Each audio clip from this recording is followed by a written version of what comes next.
Muy buenas noches y bienvenidos a este especial Zona Deporte en PTV Andalucía, último programa de este año 2025 en el que vamos a hablar de este libro, de Matar a Rubiales, con su protagonista, con el que fue presidente de la Real Federación Española de Fútbol entre 2018 y 2023 y que ha tenido a bien abrir las puertas del Hotel Urban Duo de Granada, donde nos encontramos, a PTV Andalucía. Luis Rubiales, muy buenas noches. Un placer. Buenas noches, Hugo. Muchísimas gracias por... Nada, bienvenido, esta es tu casa.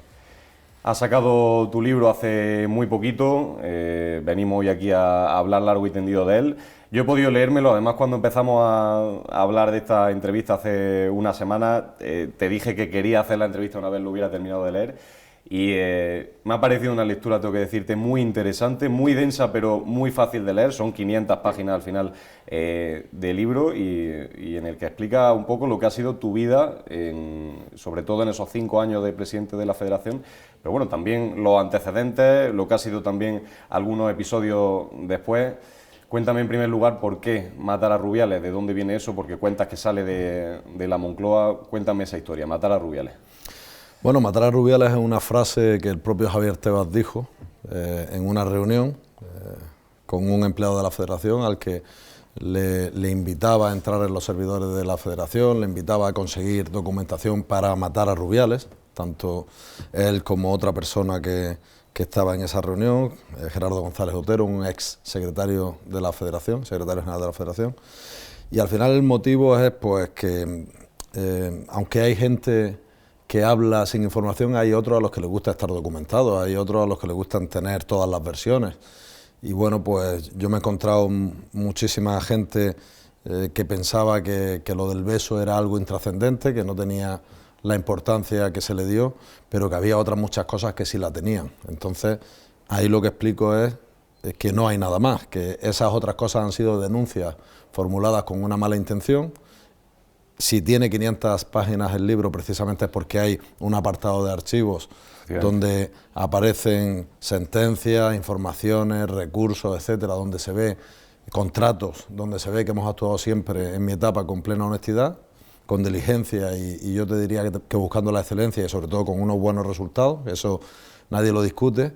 Y bueno, ese es el motivo fundamental de contar la historia desde dentro, con documentación y sobre todo con una narrativa que hace honor a lo sucedido y no a lo publicado, que muchas veces no tiene nada que ver.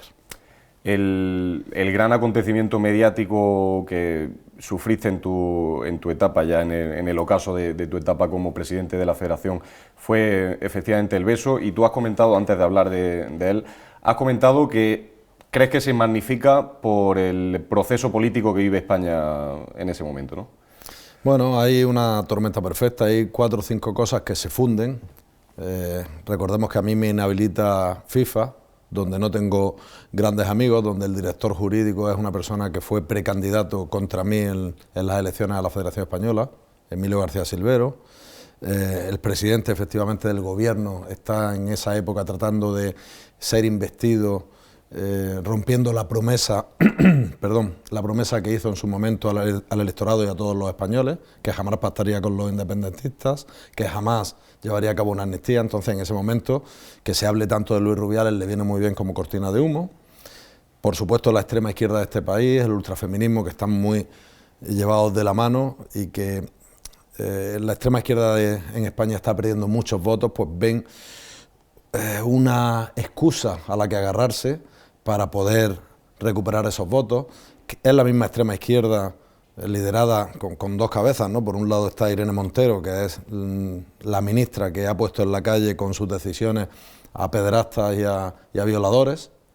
Tenemos a Yolanda Díaz, que es la misma ministra que, estando en efervescencia el caso de Rejón, lo nombra portavoz, mirando a otro lado, sobre las posibles acusaciones. Ahí el yo sí te creo, hermana, no tiene el mismo efecto que en otros casos.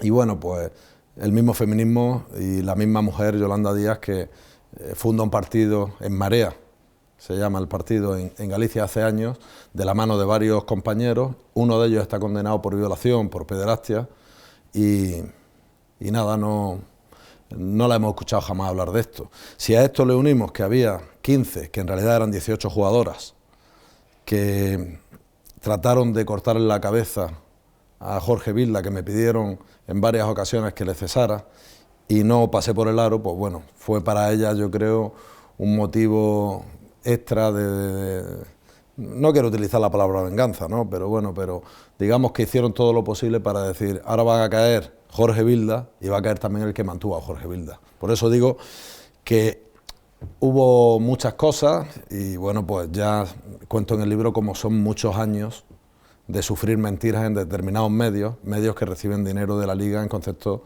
de marca, ¿no? De branding content, y que esos mismos medios recibían 0 euros de la Federación, aunque muchos de ellos nos pedían, ¿no? Nos pedían, pero yo tenía claro que el dinero del fútbol iba al fútbol. Por lo tanto, son muchas cosas, pero es cierto que una de ellas efectivamente es la de que al gobierno le interesaba a Pedro Sánchez. Y por entenderlo, si tú hubieras dimitido en ese momento sin pelear mucho, quizás se dejaba de hablar de Rubiales, ¿no? Querían matar a Rubiales, pero le hacía falta que Rubiales estuviera en los medios de comunicación, estuviera en la palestra. Bueno, lo hubieran alargado lo que ellos hubieran querido, porque al final los medios de comunicación en nuestro país hay medios serios y hay otros medios que únicamente responden al dinero y a los intereses de terceros. Entonces, pues bueno, eso lo he vivido yo en mis propias carnes, ¿no? Por lo que te he dicho, ¿no? La Federación nunca ha dado dinero, aunque me han pedido los medios. Seguramente si le hubiera dado, el trato hubiera sido muy diferente, hubiera sufrido menos mentiras, esas mentiras no hubieran llevado aparejadas denuncias, entonces era un efecto dominó, ¿no? Pero en cualquier caso, yo lo que te puedo decir, un poco contestando a tu pregunta, si me hubiera ido, hubiera sido más sencillo. Hubo un momento en el que el gobierno, por medio del secretario de Estado, llamó a una persona de mi confianza y me dijo que si dimitía, que todo se paraba y tal. Yo dije que no, y la segunda vez, ya conmigo inhabilitado, tuve que dimitir porque los propios compañeros que habían estado en mi entorno más cercano, 26 de ellos, hice hasta una lista con sus nombres, me pidieron para conservar su puesto de trabajo que dimitiera, porque desde el gobierno se les transmitió eso. Se le transmitió, o se va o vamos a por todos vosotros, por vía judicial, por vía FIFA, por vía administrativa, haremos lo que sea para acabar con todos. Y eso fueron palabras de Víctor Franco, secretario de Estado para el Deporte, a un colaborador mío, lo explico con más detalle en el libro, ¿no? Esa lista efectivamente no se respeta, esa lista de intocables que das tú a cambio de tu cabeza. Yo, Hugo, tenía claro que Víctor Franco es un hombre, yo no creo en su palabra. Cuando me dicen, no, bueno, lo saben los de arriba, digo, si es que tampoco creo en la palabra de Pedro Sánchez. Por lo tanto, yo creo que no va a servir de nada, pero bueno, no quería tener en mi conciencia que por mi culpa iban a ir a la calle muchos de esos trabajadores. Y fíjate, yo mando una lista a requerimiento de esta persona que se pone en contacto conmigo, era el comisionado de control externo, un abogado del Estado, pero que trabaja ya, tiene su propio bufete y trabajaba para la Federación. Y le mando la lista con 26 nombres. El primero de la lista era mi secretario general, Andreu Camps, y 11 días después de mi dimisión estaba fuera. Mi dimisión, Hugo, realmente a mí no me reportaba nada. Yo estaba inhabilitado, yo sabía que al revés, que era un motivo de mofa para mis detractores, un motivo de satisfacción para la ultraizquierda y el ultrafeminismo, pero lo hice por generosidad con un grupo de trabajadores fantásticos que fueron señalados por estar en mi entorno y luego, pues bueno, el gobierno fue a por ellos de la misma manera. ¿Crees que hubo mano directa de Pedro Sánchez?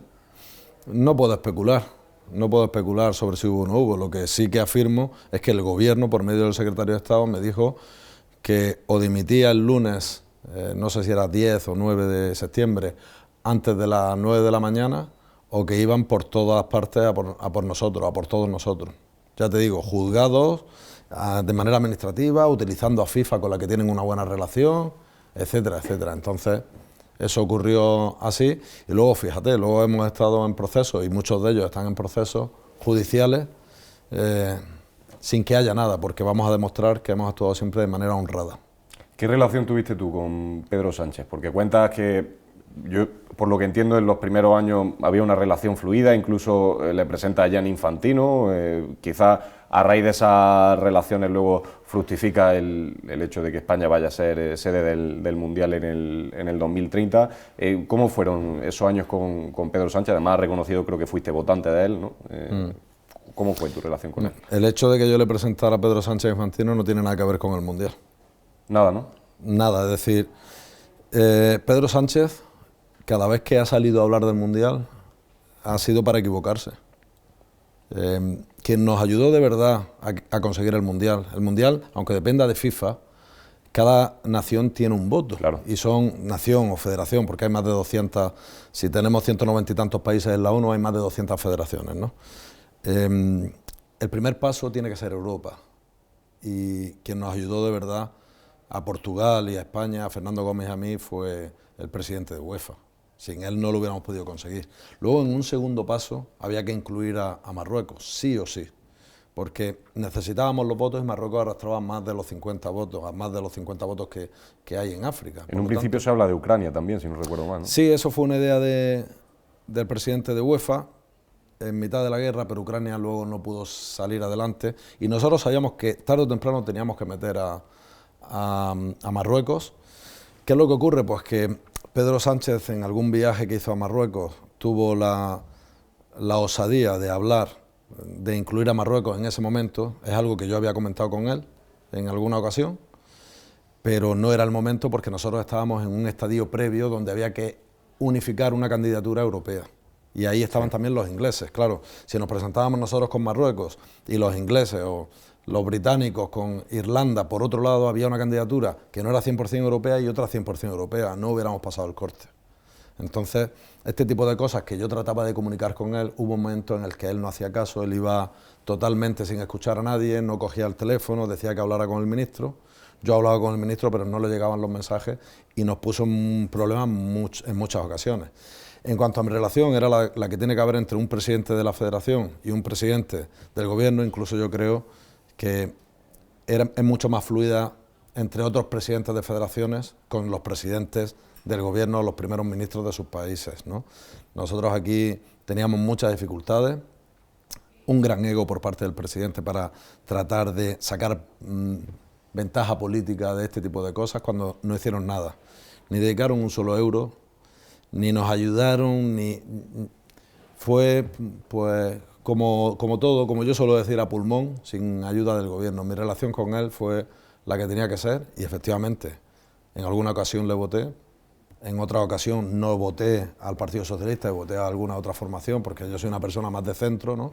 Y no me ha importado en función del candidato mirar a uno u otro lado, pero yo no le voté para que pactara con proetarras, para que pactara con ultra feministas, para que pactara con independentistas, para que le diera la amnistía después de haber prometido que jamás lo haría, ¿no? Yo creo que él ha incumplido con todos, afirmo que ha incumplido con todos sus votantes y por eso lo califico como un cuentista. ¿Cómo llega un motrileño a presidente de la institución más grande que hay, en el deporte más grande que hay en España? Bueno, yo creo que como futbolista he tenido la suerte de conocer todas las categorías de este deporte. He sido siempre capitán en los equipos en los que he jugado, he tenido un desarrollo interesante cuando accedí al sindicato, me he formado, soy abogado, digamos que he dado los pasos para que otros confíen en mí. La labor que hicimos en el sindicato de acabar con todas las deudas, de incorporar a la mujer, de crear un fondo de pensiones para la retirada de los futbolistas, de generar de 2 millones y pico a 14 millones en los años que estuve dirigiendo el sindicato, pues yo creo que me generaron la confianza dentro del mundo del fútbol, vieron que la gestión, que era capaz de dirigir equipos con un éxito en la gestión importante, y bueno, pues cuando llegamos a la federación pues fue exactamente igual. Pasamos de 140 millones a 400, el fútbol femenino fue especial protagonista, trajimos los mejores eventos, no solo el Mundial, sino finales de fútbol femenino, de fútbol masculino. A nivel deportivo conseguimos los mejores éxitos, las competiciones que estaban muertas las revitalizamos, tanto la Copa del Rey como la Supercopa y otras. Yo creo que la gestión en el mundo del deporte tiene que reconocer que el trabajo que hemos hecho ha sido muy bueno. Aún así, para una persona humilde que no está en esos entornos de poder, que no pasa por el aro con determinados medios de comunicación, que no da dinero a determinadas televisiones o periódicos, etcétera, pues es muy complicado permanecer. Y bueno, aprovecharon un resbalón para ir todos a por mí porque me tenían ganas. ¿Cuándo cree que se tuerce públicamente su presidencia? Porque está claro, y luego hablaremos también de los medios de comunicación, que el papel que han tenido los medios de comunicación en su vida de presidente ha sido seguramente determinante en que hoy ya no lo sea, junto a otros detalles que podemos discutir. Pero ¿cuándo cree que se tuerce, o incluso si cree que empieza ya torcida a nivel público, mediático, su presidencia? No, yo me tuve que presentar a presidente de la Federación con la acusación de una mujer por agresión y por coacciones, y al final se demostró que era al revés, que tanto ella como su pareja, su marido, su novio, nos acosaron a mi familia y a mí, y bueno, hubo una condena para esta señora y no salió en ningún sitio. Y a mí yo tuve que ir a la campaña, es más, el día de la votación tuve que ir a un juicio en Valencia y salir corriendo para llegar a tiempo a Madrid a la votación. Es decir, yo he estado constantemente sometido a difamaciones, a noticias falsas. Con esas noticias falsas se generaban denuncias, todo esto en el entorno de Javier Tebas. Siempre Javier Tebas estaba por un lado u otro, siempre con medios de comunicación, o muchos de ellos que recibían dinero en conceptos de branding contest por parte de la Liga. Y bueno, pues esto ha sido así. Y quizá ese sea uno de los grandes motivos por los que me he decidido a escribir este libro, porque hay mucha gente de bien que simplemente con escuchar generalidades, pues te dice cuando el río suena agua lleva, o si hay 10 casos, alguno será verdad, y no. Todos han llegado al final. Cuando llegan al final salimos exonerados, pero eso no se publica. Por ejemplo, se ha hablado en referencia, ¿no?, haciendo batiburrillos de posibles mordidas, de si tengo posesiones en República Dominicana, villas de lujo, en Arabia Saudí, si tengo tal. Han salido, bueno, me han vinculado a Gerard Piqué. Cuando ha salido el informe, la resolución firme de la agencia tributaria, no se ha publicado en los medios de comunicación. En ese informe se dice de manera clara que todos mis ingresos han sido legales, que el patrimonio que yo tengo se ha conseguido con ingresos declarados 100% en España. Cuando ha llegado exactamente lo mismo de Andorra, no solo vinculándome a mí, sino a cualquiera de las personas que decían que podían ser mis testaferros, mis socios, la mujer de mi socio, amigos, no hay nada de nada. Pero es que además también ha venido el informe súper sólido de República Dominicana, porque llegaron a decir, recordarás que tenía 36 cuentas, que tenía allí yo no sé qué patrimonio y hasta un equipo de béisbol. Y es todo falso, inventado por los medios de comunicación. Y la Fiscalía Anticorrupción ha dicho de manera firme que no encuentran nada, que no hay nada. Ni a mí, ni a los que en teoría tenían relación conmigo. Yo tengo un socio con el que comparto la gestión de varios hoteles, entre ellos este en el que estamos hoy. Yo tengo una participación minoritaria, él es el ejecutivo, el que sabe de esto y el que lleva esto, y yo estoy aprendiendo. Pero cuando se demuestra que eres honrado, luego los medios no lo sacan, les da igual. Les da igual, es más, si sale alguna noticia que fue acusado de o que fue investigado por, y ese es un mal que he sufrido y que la verdad es que creo que es muy injusto, y estoy convencido que la gente que lea el libro de principio a final dirá, madre mía, la de mentiras que ha tenido que aguantar esta persona, ¿no? La sensación leyéndote es que has tenido que remar mucho a contracorriente prácticamente siempre, ¿no? Casi empezando desde el primer momento hablas de que no eras idóneo para el CSD, para el puesto de presidente de la Federación, y un nombre que yo creo que ha marcado tu vida pública, que es el de Javier Tebas, ¿no? Bueno, pero es que este es un hombre sin alma, sin corazón, porque tú puedes pelear y es normal que haya diferencias entre los intereses de la Liga, del sindicato, de la Federación, eso es normal, pero el cómo se pelea también dice mucho. Y claro, que una persona asesore a tu tío cuando está trabajando todavía en la Federación, alguien que ha sido director de gabinete de la Federación, y él reconoce que lo ha asesorado, cuando va a hablar con el vicesecretario general a pedirle que, como he dicho antes, que entren los servidores de la federación, que le pase información reservada, algo que es ilegal, de la federación a él.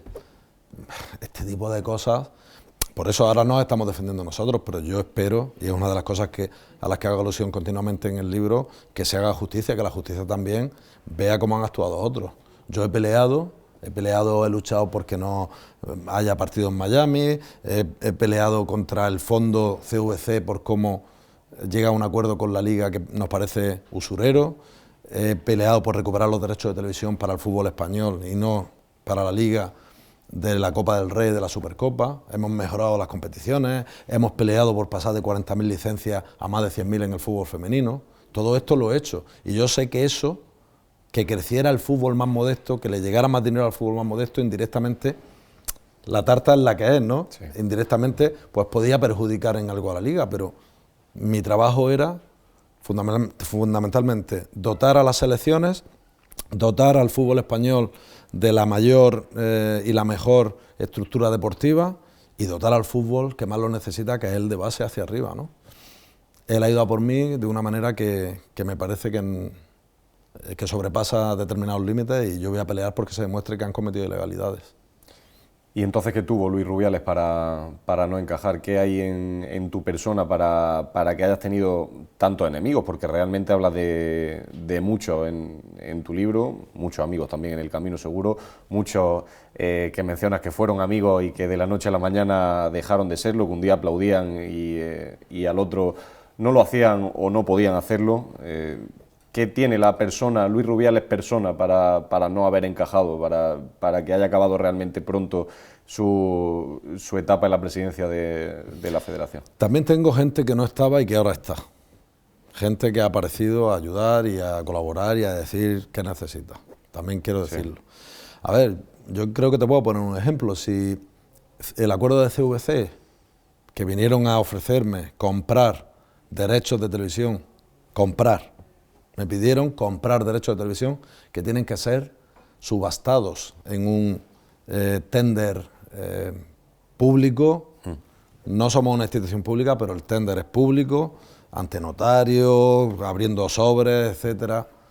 Claro, si yo no he querido hacer este tipo de cosas, pues a lo mejor es no pasar por el aro de lo que otros sí han hecho, ¿no? CVC salió de mi despacho un día en el que vinieron a ofrecerme este tipo de cosas, que obviamente yo las veía que no se podían aceptar, ¿no? Me las ofreció Gerardo González Otero, vino a hablar en nombre de CVC, y bueno, pues meses más tarde estaban trabajando con la Liga. Este tipo de cosas, o por ejemplo, si yo hubiera dado 20, 30 o 40 millones de euros en conceptos de branding content o similares, como ha hecho la Liga a los medios de comunicación, pues me hubieran puesto por las nubes, ¿no? No hubieran dicho que esto es ilegal o que esto es no sé qué, o tratar de desfigurarme continuamente, de cortar y pegar ruedas de prensa para que parezca que he dicho cosas diferentes a las que he dicho, ¿no? Ese tipo de cosas. Y bueno, pues mi constante era trabajar y obtener resultados, y la constante de otros era invertir en medios de comunicación y generar querellas y denuncias para tenerme siempre en los juzgados, ¿no? Hoy hablas de cientos de acciones judiciales en tu contra, pero solo una condena.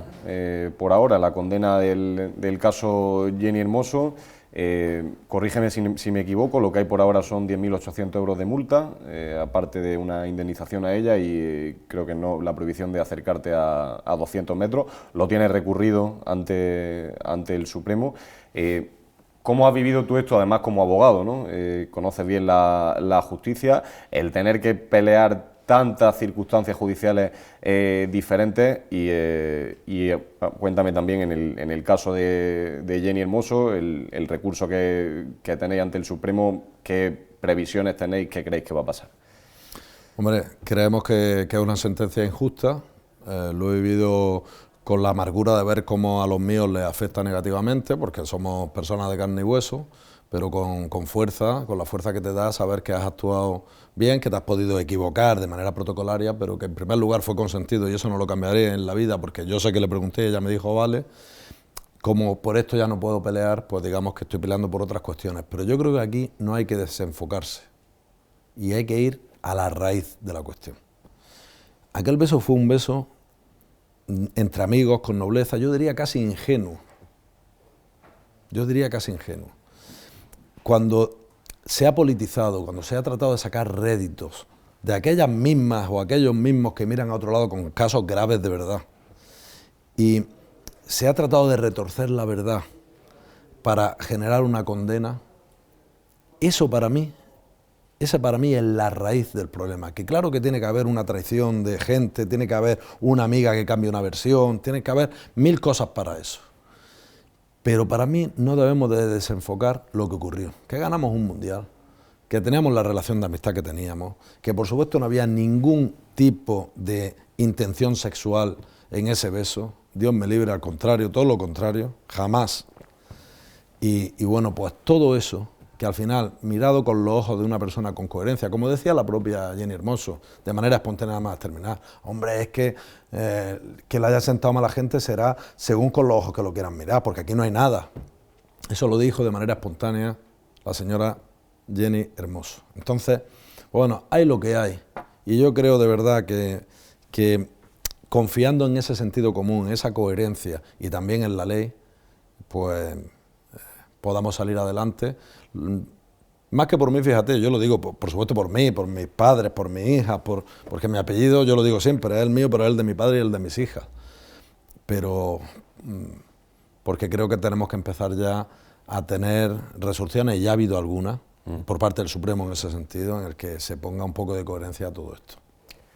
No sé hasta qué punto te sorprende, te da pena, te preocupa el cambio de opinión de Jenny Hermoso tan repentino. A mí particularmente, Luis, me sorprende que no se ha mencionado prácticamente en ningún sitio, que no se han sacado esos vídeos que están en redes sociales de ella riéndose en el vestuario o haciendo en el avión la comparación con el beso de Iker Casillas y Sara Carbonero en la final del Mundial, esa entrevista creo que con Juanma Castaño en la COPE en la que se ríe y dice efectivamente que es una anécdota. ¿Cómo puede cambiar tanto eso de la noche a la mañana, Luis? ¿Qué se le tiene que decir a una persona para que, habiendo vivido ella en primera persona esa situación y tomándosela a broma como se la tomó inicialmente, acabe eso como ha acabado, haciendo una bola de nieve gigante? Aquí hay dos cuestiones, una es Jenny Hermoso y otra son los medios. Vamos a empezar por los medios. A los medios, a determinados medios, no les interesa la verdad. Y bueno, estos eran unos vídeos. Si yo hubiera seguido en la federación, hubieran salido muchos más vídeos. El vídeo en el que ella me lleva a Jenny Hermoso con otra compañera para que me balanceen hacia arriba. Y muchas bromas que ella gastó después del beso. Claro. Entonces, a determinados medios de comunicación cercanos al wokismo, a la ultraizquierda, o que tienen que distraer de determinados casos de posible corrupción, de determinadas cuestiones del gobierno, determinadas tal, todo esto, lo que a ellos les interesa no es contar la verdad, ni ceñirse a todo lo que hay. Lo que les interesa es construir un relato y no salirse de ahí ni un ápice, porque además te hablan con la superioridad moral del wokismo, del ultrafeminismo. Esta es la verdad suprema. Y si no, te escracho, te cancelo, etc. Entonces, los propios medios han ido por ahí y otros, que no les queda más remedio, porque dependen económicamente de quien dependen, pues tienen que agachar la cabeza y decir, pues esto es lo que hay, porque si no me van a cancelar a mí. Entonces, vamos a cancelar a Luis Rubiales, vamos a cancelar todos estos vídeos, vamos a esconderlos y vamos a ver si se soporta y se sostiene en el tiempo este otro relato. Eso por un lado. Y luego está Jennifer Hermoso. Jennifer Hermoso no cambió de opinión. Jennifer Hermoso sabe perfectamente lo que ocurrió. Cambió de relato, cambió de versión. ¿Por qué? Pues entre presiones. Yo no voy a apostar por si ha tenido beneficios, me da igual que haya dado las 12 campanadas o que le hayan pagado por eso o por otras cosas. Yo no entro en eso. Eso es una cuestión que puede ser porcentualmente X o tal, pero es que no voy a entrar porque tampoco tengo la información. Pero entre el calor de sentirte que vuelves al grupo. El grupo la rechazó fuertemente porque ella fue de las que no firmó el correo, que pedía la cabeza de Jorge Vilda, aunque no la pedían, decían que no podían volver a la selección, 15 jugadoras, pero había otras 3, ella, Alessia Putellas e Irene Paredes, que no lo firmaron. Y ella además ayudó a reconstruir la selección, algunas jugadoras... De ahí también tu amistad con ella, ¿no? Claro, algunas... Ya era de antes mi amistad con ella. Pero ahí todavía más se refuerza. Pero claro, ella queda muy mal con algunas jugadoras, especialmente las que no vuelven a la federación, las que se mantienen en sus 13. Entonces, claro, volver al calor del grupo, además liderando una bandera que es falsa, de un falso sistema patriarcal de la federación. Pero si cuando yo llego a la federación, el fútbol femenino, al fútbol femenino se le dedican 2,7 millones y pasamos a 27. Ya lo he dicho antes, había 40.000 licencias, más de 100.000. Ellas no tenían cocineros, no tenían nutricionistas, no tenían cuerpo técnico, no tenían derechos de imagen, no se les reconocían, no tenían primas. Todo esto se los dio mi equipo, se lo di yo. Entonces, ¿qué ocurre? Que ella pues vuelve y para ello cambia de relato, no de opinión. Ella y yo sabemos lo que hay. Y creo sinceramente que la mayoría de la gente, el 80% de la gente, el 90% de la gente, sabe lo que hay. Lo que pasa es que también hay gente cobarde, gente que se tiene que ceñir a lo que diga su partido o a lo que digan determinada sociedad, o si trabaja en una empresa tiene que ir por ahí. Pero la inmensa mayoría de lo que yo me encuentro en la calle y lo que se encuentran mis amigos cuando están conmigo o cuando no están conmigo y sale el tema de Luis Rubiales y Jenny Hermoso, es un flagrante apoyo, en este caso, a lo sucedido, ¿no? Otras cosas son las dudas que ha generado la prensa sobre mí. Y por eso es importante que se lea el libro. ¿Te sientes un agresor sexual? No lo soy.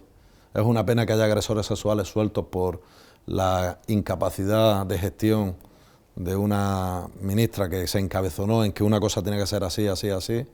Pero bueno, una ministra que ha dicho que hasta una menor puede mantener relaciones sexuales con un mayor si ella lo quiere, ha dicho barbaridades tremendas. Y si se pone a hablar de vivienda, pues dice que todo el que quiera comprar un segundo piso para no vivir en él, que no lo puede comprar. Es decir, yo que ahorro, yo que trabajo, yo que genero para poder tener una jubilación mejor o para que a mi hija no le falte nada o para qué tal, no, como si estuviéramos en un país que fuera una dictadura comunista. No, estamos en un país capitalista donde el que trabaja, el que genera, el que incluso sin trabajar mucho tiene una capacidad bestial para generar dinero, una habilidad, o es muy creativo, o una patente, lo que sea, oye, ¿por qué no va a poder comprar patrimonio? Lo que tienes que hacer tú es proteger a las personas que tienen ese patrimonio. Y obviamente hay niveles que hay que proteger de gente que está desasistida, pero tú no puedes dar vía libre a ocupar viviendas. Ni la solución tiene que ser, como ella ha llegado a decir, esta señora Montero, que es tremendo, requisar estas viviendas para ponerlas a disposición de quien las necesite, no. Que construyan viviendas, que se pagan muchos impuestos en España y se tienen que dedicar a lo que se tienen que dedicar. Por cerrar el capítulo Beso, ¿se lo hubieras dado a un hombre? Lo intenté en la semifinal con Jorge Vilda y giró el cuello. Y siendo futbolista lo he hecho en varias ocasiones.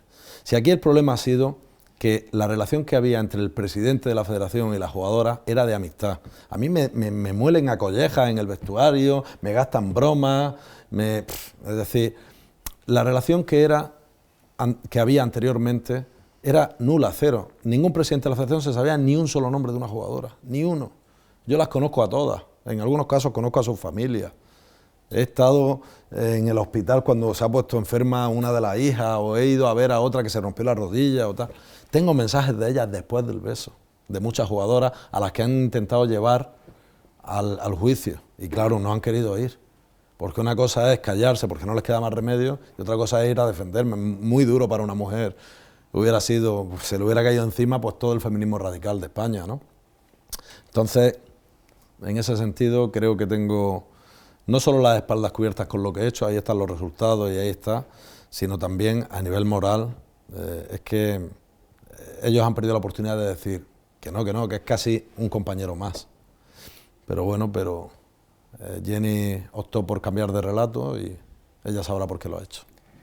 Sydney quizás es lo más grande y a la postre también lo más triste que te pudo pasar en tu vida como presidente. Cuentas, hay una historia que me parece fascinante, creo que fue una idea tuya además, según cuentas, que ese momento en el que abrís las cortinas en la charla antes de la final y aparecen todas las familias, decías para agitarlas, ¿no? Creo que es la palabra que utilizas, para agitarlas antes de la final. Hacía falta equilibrar la intensidad física con la inglesa y viví momentos emocionantes allí, ¿no? Es una pena, Luis, que al final casi haya quedado más el beso a Jenny Hermoso que el ser campeona del mundo. Lo que viviste allí ese mes en Australia, imagino que es de lo más bonito que sacas de tu etapa como presidente. Hubiera habido un documental precioso con todas estas imágenes. Fue una idea que se me ocurrió efectivamente porque había mucha diferencia física entre aquel equipo inglés y el nuestro. Nosotros técnicamente nuestra plantilla era mejor, pero fue una idea que se me ocurrió, tanto el psicólogo como el propio Jorge la vieron bien. Yo di 2 charlas anteriores en los últimos partidos porque Jorge me pidió que diera la charla, esa era la relación que tenía con las jugadoras, ¿no?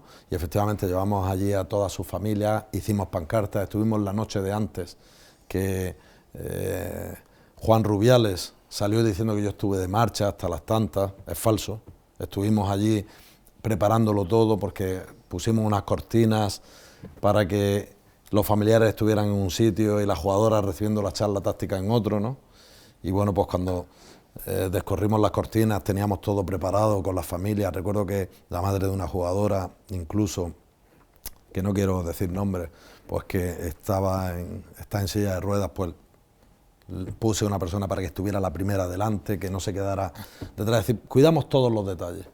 Pero bueno, sucumbieron al deseo de decir, ahora va a ir Jorge Vilda a la calle y va a ir Luis Rubiales a la calle, en lugar de tratar de cortar por lo sano algo que no tenía importancia, y no se ha visto todo el trabajo que se hizo allí. Es una pena, pero lo importante es que han sido campeonas del mundo gracias a su tremenda calidad y gracias también a las herramientas que desde la Federación pusimos en mi etapa, porque no te quepa la menor duda que antes tenían la misma calidad y si no conseguían pasar de cuarto, no conseguían estas cosas es porque quizás no tenían los entrenadores, los medios, los reconocimientos que debían de tener para llegar a ese nivel.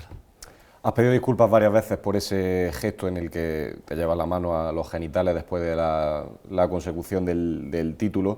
Y más que centrarnos en eso, que ya lo has comentado muchas veces, no sé si crees que en general en tu vida como presidente una de las cosas que te ha podido condenar es precisamente la naturalidad, el ser quizá una persona demasiado normal para el cargo que tenías, que te han podido o han resaltado más las formas que el fondo, Luis.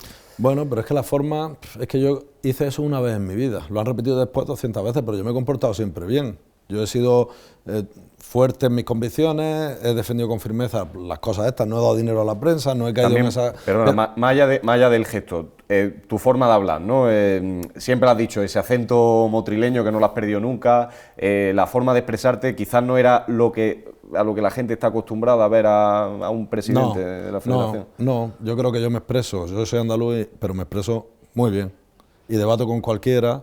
Y soy abogado y tengo un currículum que ahí está, he sido vicepresidente de UEFA, no soy el más joven de los más jóvenes de la historia, y tengo también un currículum académico que ahí está, es decir, una cosa es que tú seas andaluz y otra cosa es que el fondo de lo que hablas y el contenido esté al nivel que requiere la ocasión. Entonces yo no he tenido ningún problema, al contrario, creo que he defendido siempre bien y te invito a que veas entrevistas mías muy duras, sí, con medios en contra y cómo he contestado yo y lo que he tenido que aguantar, que otro a lo mejor se hubiera levantado y se hubiera ido, ¿no? Y luego los privilegios que otros hubieran tenido yo no los tenía, porque por ejemplo en ese viaje de la final que se paga a todas las familias, que se paga de los entrenadores, a todos, ahí había 4 personas en el avión que no pagaron, que fueron mis 3 hijas y el novio de mi hija mayor, que viajó también. Entonces yo he cuidado mucho que con el dinero de la Federación se actúe siempre bien y se haga lo que se tiene que hacer. En todo caso, no sé si te considera una persona... Bueno, no sé si lo he dicho bien, ¿no? 4 que sí pagaron el viaje... Sí, yo lo he entendido, además lo has contado ya en otras ocasiones. No eres políticamente correcto en el sentido de que no te callas lo que piensas, ¿no? Aunque sea poco agradable, es decir, tú siempre has sido muy transparente, Luis. No, una cosa es ser transparente y otra cosa es... claro que muchas veces te tienes que callar por educación o te tienes que callar porque no es el contexto o porque no es el momento. Yo creo que se ha tratado de dar una imagen mía muy impulsiva y para nada. Una cosa es ser firme, ser valiente, tener muy claras cuáles son tus posturas y otra cosa muy diferente esa imagen que algunos medios han tratado de sacar descontextualizado, utilizando WhatsApp de mi teléfono que han sido robados, que yo no he autorizado, es decir, y que se han manipulado, cortado y pegado. Es decir, mira, por ejemplo, una de las cosas que más factura me ha pasado externamente son los WhatsApp con Gerard Piqué. Y se sacan unas conversaciones en las que se dice, en las que Gerard Piqué está tratando de convencerme para que nosotros optemos por la oferta que trae su empresa, Cosmos, que era de 25 millones de euros. Y al final, esto lo puedes repartir así, o lo puedes repartir de esta otra manera, y eso se ha vendido como que estábamos repartiendo el dinero, ¿no? Yo lo escuché, y yo no acepté la propuesta. La propuesta de Arabia Saudí final fue de 40 millones, no de 25. Claro, la empresa Cosmos trabajaba para que aceptáramos eso porque ellos tenían pactado un 10% con esta empresa. Era su retribución, un 10%. Sí. Por lo tanto, hubieran sido 2,5 millones. Después fue de 4 millones. Fue de más. ¿Por qué? Porque la negociación la hicimos desde la federación. Nos sentamos con los árabes. Con lealtad, la empresa estaba delante, pero nos sentamos con los saudíes. Y fueron 40 millones. Y como fue la mejor oferta, ni es cierto lo que publicó el Confidencial, que había una oferta mejor de Qatar, es falso. Y lo publicó ese medio sabiendo que era falso. Y estoy imputado por corrupción por eso, por una noticia falsa. Sí, que hay más cosas alrededor, pero que lo central es eso. Y claro, ni había mejores ofertas, ni ha habido comisiones, ni ha habido mordidas, ni yo tengo nada que ver con Gerard Piqué. Y claro, cuando él me habla a mí, como todo el mundo del fútbol, sean de Granada, sean de Málaga, de cualquier lugar del mundo, me conocen por Rubi. Sí. Hasta fíjate, yo creo que hasta en el comité ejecutivo de UEFA, algunos me llamaban Luis, o sobre todo, pues, siendo vicepresidente es difícil, pero en cuanto tenían un poco de confianza, todo el mundo me llama Rubi. Entonces, yo lo que no puedo pretender es que en una conversación con alguien, que además me conoce de antes, me diga, señor presidente de la Real Federación Española de Fútbol, don Luis Manuel Rubiales Béjar. No, hombre, esto de verdad. Entonces, ¿qué es lo que pasa? Que los medios, algunos medios han manipulado mucho y han sacado una imagen desfigurada sobre mí. Han estado muy poco interesados en hablar de la gestión económica, de la gestión deportiva, de los eventos, de todo lo que hemos hablado. Muy poco. Sí. Pero el fútbol sabe la verdad. Los presidentes de tercera división, de segunda división, el fútbol femenino que no recibían un duro, el fútbol formativo, saben la verdad. Saben que Luis Rubiales ha hecho una gestión para ellos excepcional. Excepcional. Y que gracias a ellos, y sobre todo con la pandemia por medio, han podido salir adelante. Dedica muchas páginas, Luis, a Juan Rubiales. Quiero, ¿cómo era el nombre? Porque creo que hablas de traición, ¿no? De historia de una traición o algo así. Me voy a encontrar ahora. Juan Rubiales, historia de una traición, efectivamente. ¿Qué puedes decir de Juan Rubiales? ¿En serio te parecen muchas páginas? Incluso yo creo que he sido comedido. Bueno, sí, no hacía falta a lo mejor tanto... Un hombre que va a la Fiscalía Anticorrupción, que se inventa un montón de mentiras, una tras otra. Además, ha podido recibir dinero ha podido no sé qué tal. Yo entiendo la Fiscalía Anticorrupción y entiendo a una jueza que le llegan todas estas cosas mezcladas con informaciones de determinados medios falsas, como la del Confidencial, falsa. Si es que no hay nada. Y están aportados ahí los contratos para que todo el mundo decir, nadie que lea este libro le puede quedar la menor duda de que esa información por la que estoy imputado por corrupción es falsa. Que tardará 1 año, medio año, 3 meses más, que llevamos 3 años y medio esperando a que nos exoneren, que han detenido a 10 personas, que los han echado de su trabajo, sin hacer nada ilegal. Pero claro, cuando salen en las portadas de los periódicos, cuando llega un director de gabinete al que estaba asesorando Javier Tebas, un director de gabinete que ya llevaba despedido mucho tiempo, legalmente, porque actuó de manera deshonesta e ilegal contra la Federación, porque manipuló información. Es que manipuló información que se filtró. Entonces, poco he dicho. Creo que él también se retracta incluso de algunas de las cosas que dice, ¿eh? Sí, bueno, se retracta o no, cuando le ponen un micro y tiene que dar la cara, se asusta un poquito porque ve que las cosas que ha dicho son falsas, porque jamás en nuestra vida hemos utilizado dinero de la Federación para nada, y mucho menos para las cuestiones que él dice. todo está justificado, todo está aportado en el juzgado. Entonces, la pena es que, bueno, pues que cuando sale que tú has actuado bien, como el caso de las resoluciones de la agencia tributaria de aquí, de la de Andorra, de la Fiscalía Anticorrupción de República Dominicana, pues no lo publica nadie. Entonces siempre se te queda la mácula, siempre se te queda esa mancha de cuando el río suena. Y ¿sabes lo que pasa? Que la gente también está muy decepcionada, porque ve cómo en determinadas instancias políticas, y oye, los casos que están por juzgar, desde aquí, presunción de inocencia a tope, pero hay algunos que ya se han visto y ven que hay gente que no actúa con honestidad. Y nosotros actuamos con honestidad, somos gente honrada, que además conseguimos los mejores resultados de la historia de la Federación, en todo, económico, deportivo, etcétera, etcétera. Bueno, yo creo que Juan Rubiales se despidió de manera totalmente... sabes lo difícil que es en un juzgado que te den el despido procedente, y se demostró su forma ilegal de actuar. Y yo añado que hay más cosas y que cuando termine, nosotros ahora nos estamos defendiendo, nos tocará el momento de ir a que se depuren cómo actuó Juan Rubiales, cómo actuaron otros, Gerardo González Otero, el propio Javier Tebas, etcétera. A ver si hay justicia en este país. Cuando él habla, Juan Rubiales, de una orgía en Salobreña... No, él no habla de ninguna orgía, eso es mentira. Él no habla de orgía. No, eso fue Urrestieta en El Mundo, que publicó lo de la orgía. Él lo que dice es que un amigo mío lleva allí un grupo de chicas, le pregunta si son prostitutas, dice que no.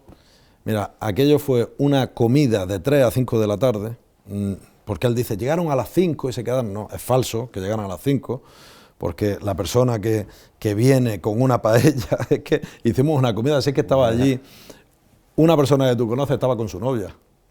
Es decir, uno de nosotros estaba con su novia. Es decir, ¿en qué cabeza cabe que alguien esté con su novia y que haya... Mira, estábamos un grupo de amigos y de amigas, porque somos personas, hombres y mujeres, pero no hubo nada, nada de nada. Pero ¿y cómo pueden... ¿En qué cabeza cabe inventarse cosas así? Bueno, pero porque lo que querían era acabar conmigo, imputarme, que hubiera un tremendo escándalo. Sí, pero hay cosas que no pueden tener recorrido, ¿no? Cuando te inventas falacias tan gigantes... No, contra cualquier persona pública. Alguien, un colaborador, va a poner una denuncia de estas, inmediatamente estás imputado. Inmediatamente estás imputado. Y lo más importante de todo es que mezcla un tema que es ético. Había chicas, claro que eso, pues dice, bueno, eso no es ilegal, pero claro, él sí dice una cosa muy grave ante la Fiscalía, y es que todo aquello con dinero de la Federación. Falso también, porque lo que había es un alquiler de una casa vacacional a la que fuimos durante 5 o 6 días, y como los últimos 2 días era fin de semana, desde el viernes a las 3 de la tarde hasta el domingo, quien se quedara allí pues era pues para bajar a la playa, para estar en la piscina, etcétera, decidimos pagarlo nosotros. Y está pagado mucho antes que la denuncia. Están hechos los movimientos por Bizum, quien sacó dinero se lo dio en mano a la persona que alquiló la casa, que fue Pedro González Segura, que era director jurídico de la Federación. Él alquiló la casa y nosotros le fuimos pagando cada uno nuestra parte. Es decir, está todo súper justificado. Es más, la jueza ni me preguntó por eso, cuando fui. El fiscal me hizo un par de preguntas, pero la jueza ni me preguntó por eso. Igual que no me preguntaron por el tema de la cartuja, que es falso también. Es que al final estás constantemente contestando a mentiras, y es muy difícil defenderse de mentiras. Es muy difícil. Esa es la lectura que yo saco de leerte, y nunca mejor dicho, da la sensación de que son 500 páginas de Luis Rubiales teniendo que negar la mayor todo el rato. Pero lo cierto es que aporta mucha documentación, es decir, tú no son argumentos, no es no porque no. No, y bueno, en Salobreña, en concreto, el tema que tú dices, están todas las facturas aportadas. Facturas que eran personales nuestras, movimientos de tarjetas de crédito, de Bizum, etcétera, ¿no? Es una pena tener que estar así, pero también tenemos la tranquilidad que, bueno, que aunque han acabado con la carrera de gente y demás, pero tenemos la tranquilidad de que hemos actuado con honestidad. Y eso se va a acabar sabiendo. Y esperemos que haya un momento en el que las personas que han denunciado de manera falsa de corrupción, pues yo pregunto, ¿eso es corrupción? Cuando alguien denuncia a un tercero sabiendo que es mentira de ser un corrupto, ¿es eso corrupción? Y es ahí donde tenemos que ir. Es ahí donde acabaremos llegando. Por ir terminando, lógicamente es imposible desgranar el libro completo y ya te digo que yo invito a la gente también a leerlo porque a mí me ha parecido, y no te lo digo porque estés tú aquí delante mía, me ha parecido una lectura bastante interesante. Muchas gracias. Un episodio ya posterior a tu etapa como presidente, esa detención en Dominicana, en la que dices que temes por tu vida. Entran, no sé si entran, dice, una veintena de personas, creo que del ejército dominicano, también del ejército español o de la Guardia Civil de la UCO. No sé si de verdad viste que ahí se acababa todo y te quiero preguntar también si has temido por tu vida en otras ocasiones, en estos años. No, yo no he temido por mi vida. Yo, ahora todo lo pasado, sabes que no hubiera pasado nada, ¿no? Pero cuando tú estás desayunando a las 8 de la mañana, 8 y cuarto de la mañana, en una casa que además no es la tuya, que te han invitado, que era una casa alquilada, vacacional, por dos amigos, por mi socio y por un amigo, para 20 días, creo, 15 o 20 días, y que de hecho en los 20 días que estuve allí creo que me quedé 2 noches a dormir, porque yo tenía mi propio apartamento alquilado con un compañero. Pues bueno, pues claro, cuando llegas allá a las 8 de la mañana a desayunar y entras por las ventanas, por las puertas, por la parte de atrás, por todas partes, gente enmascarada, con metralletas, con pistolas, con escopetas, claro, y además te dicen, tiren las armas al suelo, boca abajo al suelo. Claro, tú piensas que te van a matar. Yo de hecho me quedé de pie. Yo me quedé de pie mirando y diciendo que no tenemos armas. Yo no he cogido un arma en mi vida. Dicen, comentas que dicen, te dice uno de ellos, ustedes no son delincuentes, eso se huele. Sí, ¿no? a ver, entraron gente de la policía dominicana, del ejército dominicano, de Interpol, y todos ellos iban dirigidos por un responsable, y los 3 últimos en entrar ya sin máscaras, no sé cómo llamarlo, sin pasamontañas, fueron los 3 guardias civiles de la UCO, y ahí incluso nos tranquilizamos, ¿no? Entonces hubo un momento en el que yo necesitaba ir al baño después de 2 o 3 horas o 4 horas, que al final lo que les dimos fue nuestros teléfonos porque no había nada allí, ni allí ni en ningún sitio. Y claro, cuando voy al baño, el que me acompañó me lo dijo, me dijo, yo he estado en muchísimas redadas y se ve que ustedes no son delincuentes. Y le dije, pues muchas gracias. De hecho, ahí tuve una conversación con un alto nivel de educación, porque los agentes de la UCO nos han tratado, ellos están haciendo su trabajo, es que al final si les dicen, oye, mira, que aquí hay un posible delito, tal, pues ¿qué van a hacer? Pues van allí, claro. A mí me llamó mucho la atención que lo que me dijo este agente de la UCO es que se estaba investigando que yo hubiera beneficiado a mi socio, con el que tengo la gestión de estos hoteles. Yo llevaba entonces 2 meses de socio, porque él me ha ingresado en mi cuenta, o desde su empresa se me ha ingresado en mi cuenta 2 veces una cantidad.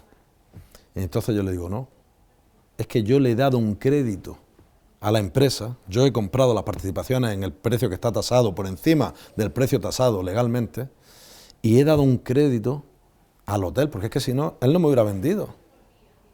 Porque había que pintar, había que hacer muchas cosas después. Bueno, entonces, esa devolución de ese crédito que está publicado en las instancias, en este caso en la Junta de Andalucía, lo tenemos publicado. Digo, pero si eso es público, ¿por qué no nos habéis preguntado en vez de montar este follón? Ah, bueno, pues... Y me dijo también que si me tenían que pedir disculpas me lo pedirían. Y yo le dije, ya, pero es que pedir disculpas después, con todo lo que se nos ha hecho.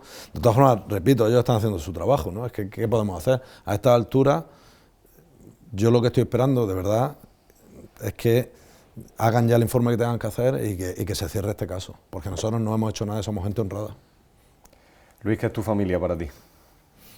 Bueno, yo creo que mi familia y mis amigos, mi familia y mis amigos, pues son lo más importante que tiene un ser humano, ¿no? Yo tengo mucha suerte con el padre que tengo, con la madre que tengo, con las hijas que tengo, con mi hermana, mis sobrinos, etcétera. Tengo mucha suerte y también tengo mucha suerte con amigos. Y en estos últimos años, con gente que ha estado cerca mía, y hablo de gente como la familia Vallejo, que son importantes para mí, bueno, mis tíos y mis primos han estado excepcionales, no todos, porque cuando la familia se rompe, pues unos tiran por un lado y otros tiran para otro.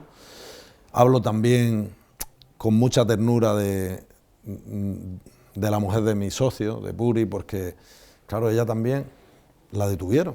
Es que también la detuvieron y ella decía, pero Dios mío, que si yo no he hecho nada, ¿pero qué me están haciendo? Mi marido no ha hecho nada, Luis no ha hecho nada.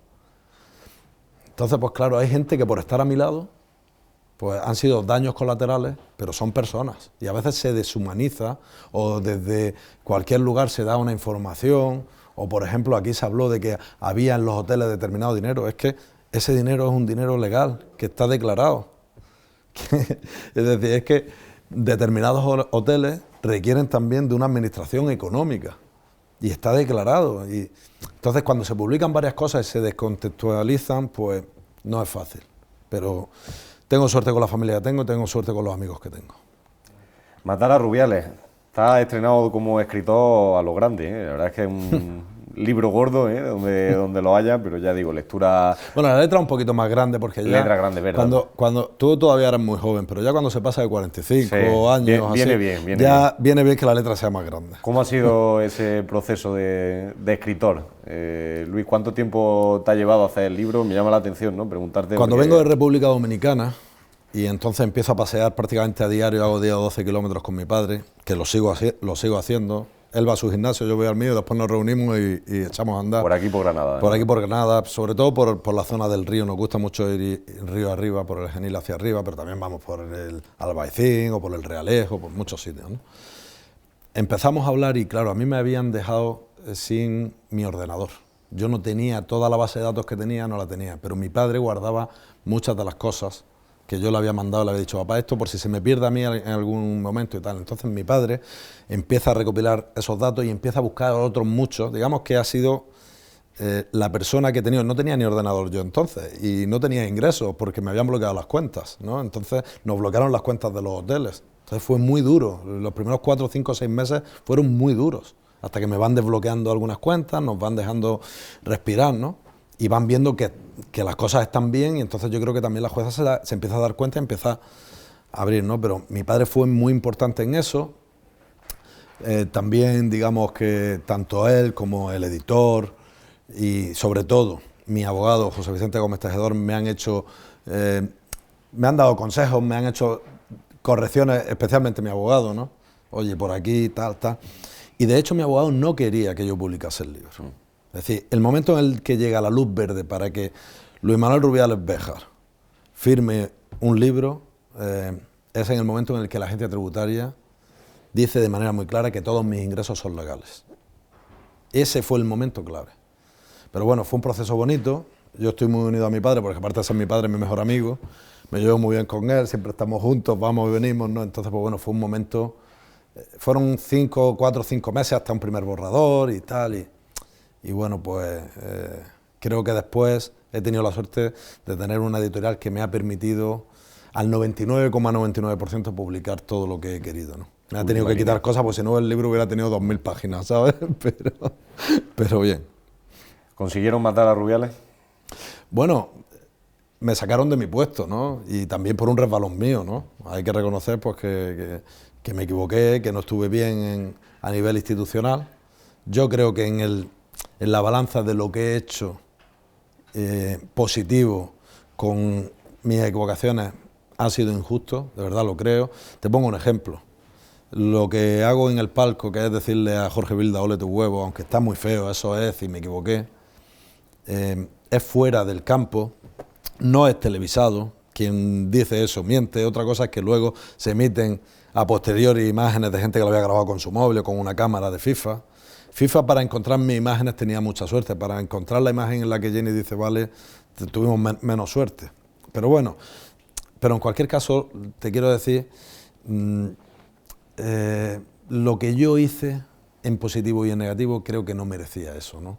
Y ese gesto, que me equivoco, lo han hecho muchísimos deportistas, yendo incluso contra la grada, diciéndole en negativo, y la única sanción que hay en todo el fútbol español, la única sanción del Tribunal Administrativo del Deporte o a nivel administrativo, es un partido a un futbolista.